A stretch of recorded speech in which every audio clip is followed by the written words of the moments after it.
Yanzu Rahama a matsayinki ta ƴar uwata ta jini ba kya ji rashin kyautawa idan kika yi soyayya da saurayina? Amma dai anti Siyama kin san ba laifi na bane ba. Kin ga karki biye ma mama. Ni a gani na ko saurayin ƙawata ne ba zan iya soyayya da ita ba ballantana ta ƙanwana. Anti Siyama ba fa soyayya muke yi ba. Ashe jiya ban ji wayar da kuke yi da shi ba kenan. Rahama, please, dan Allah, dan Annabi karki soyayya da ni. To anti. Aikin gama galilin nan.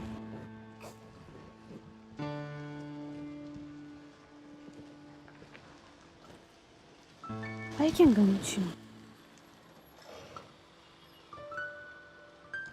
Shi ne kuwa?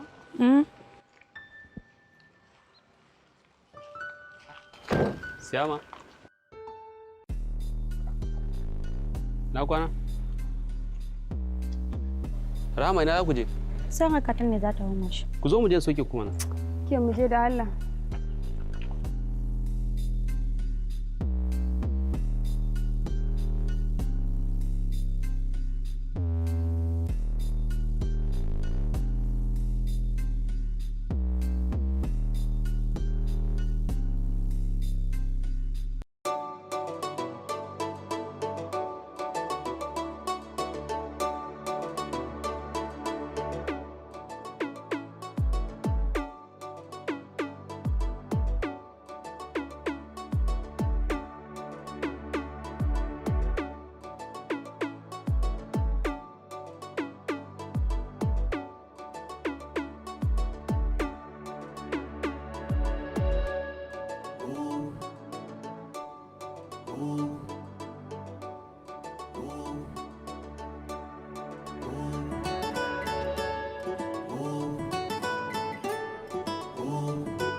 Barka da dawo.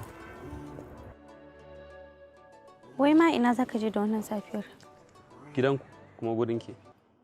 Tunda kake ma ka taɓa zuwa wajena da safa ka?